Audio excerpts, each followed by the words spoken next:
Okay, so today we will see how to create a class and object, how to initialize object and their instance variable. Okay, so now just open your notepad first and create a class called person. Suppose a person, here I am creating a class person, and there must we will have some property of our class, say name and age. So accordingly we will initialize our these name and age of a person and will display it in a console. So in this section you will learn how to instantiate an object of a class. Okay, so now just I'm writing a program, class person. Okay, now I'm writing, if we have, now we have a string name. We have two instance variable called string name and age. Now I have a method called initialize variable. Initialize variable is nothing but a user defined method. That means it is not predefined, it is you have created a method. You can create any method by your own name. Okay, so you can provide you can give any name to your method. Now inside that method, if you see that I have used name equals to weapon, age equals to 20, because the data type of my instance variable name and age are string and integer. Now what I am doing, that inside that method I am just printing that name and age.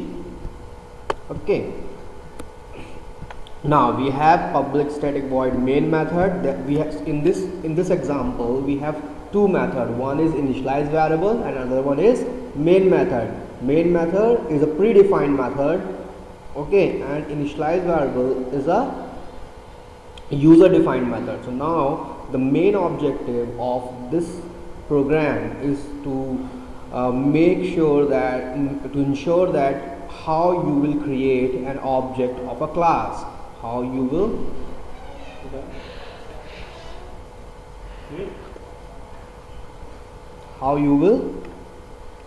create an object of a class. Now to create an object of a class, we need the name. This is actually the syntax of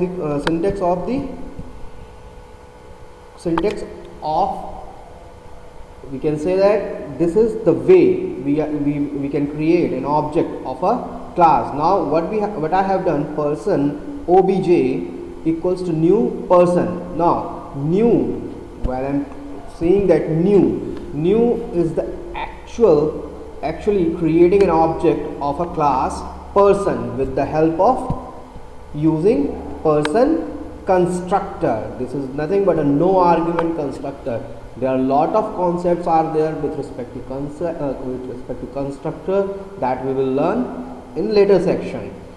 Today in this session we just need to know how to create an object of a class. Now if you see, I have used person obj. So what is obj over here? Obj is a reference to an object. Obj is what? A reference to an object of which class? Of person class. What is obj? Obj is just a reference to an object of which class? Person class. Obj itself is not an object, it's a reference to an object. It's a reference to an object, so that we have created a reference variable person obj. So obj, instead of obj you can give any name. You can give any name. And now this object here, I am assigning object to which reference? To an obj reference. Now the next line shows that obj dot initialize variable. Now here what is exactly happening, that I am accessing the member of a class. What I am doing, I am accessing a member of a class. Who is the member here? These two instance variables and the methods of a class are the members of a class. So now initialize variable is a member of a class.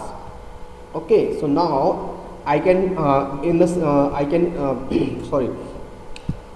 Now, so obj with the dot, with the help of dot operator, initialize variable. I am just calling that method. I mean to say that I am accessing that variable clearly. So what will happen? That particular portion of a code will execute. That particular portion of a code will execute. I mean to say that the initialize variable portion of code will execute. So in this, what will happen? The name will be 20, name will be Vipin, and age will be 20.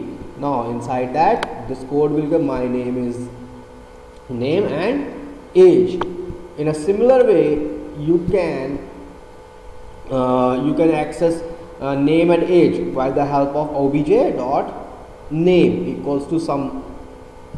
Let's say I'm saying obj dot name name equals to, say I'm saying Sanjay, or you can give any name. Okay, obj dot name age equals to say 30. Or you can do one thing, system dot out dot println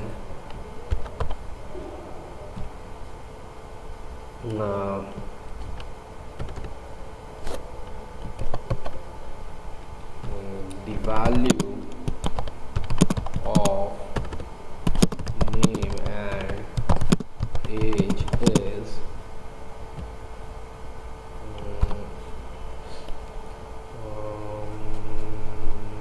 obj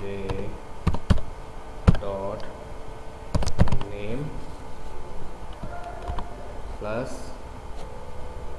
double quotes. So I'm just giving a space for a space, some space I'm giving, plus obj dot age. Okay, now save this file with person.java. Save this file with person.java. So this one I'm saving it as person.java. Okay, yes. Now what you need to do is to compile this file. So open the command prompt, go to your current working directory. In my case it is java example. So what I am doing, java c person.java. Now I am finding there is a one error each reached end of file by parsing. Let me check what is wrong in my class. Okay, this one is fine, this one is fine. Okay, one more bracket is required. This one, now save it. Now we go to this one, person.java, compile it. Now what is happening? Please cannot access person. The person file does not contain class person. Right? Please remove or make sure it appears in the correct subdirectory of the class path person. Okay, let me check again what is going wrong in this case. Okay,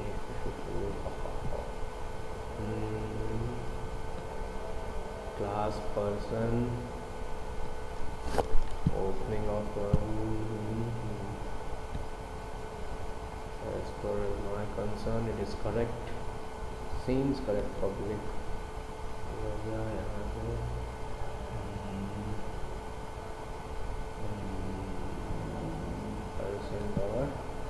Java is correct here. So one, but I will delete it from my currently working directory, and then again we will put this one.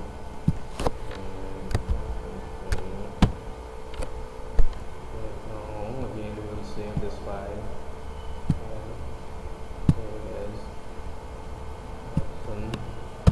Java.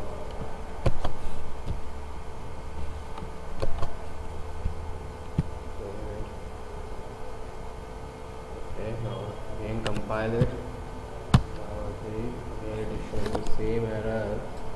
Cannot access person line number 18 person dot java. Okay, person of new person, same name I am giving.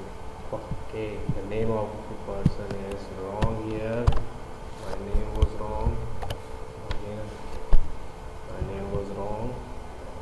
Okay, so this one, compiled it properly. Now you can run it. So write this one.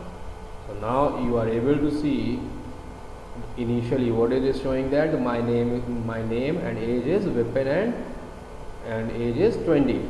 The value of the name and age is 30. So now what is happening, that 2 times I have initialized. 2 times I have initialized the variables. So I have initialized, first time I have initialized in this block. So the scope of that name and age value of the value will remain inside the initialize variable method. Now again I have access with the help of another object. Sorry, the same object but in a different way. That is obj.name and obj.age. But this is not the correct way to access. This is not suggestible to access name and age. This is not suggestible. I will tell you only by using the name of the method you should access. That will be the access instance variable. So that would be a better programming approach. Here I am just showing you that how you can access the instance variable or a method of a class. Thank you so much.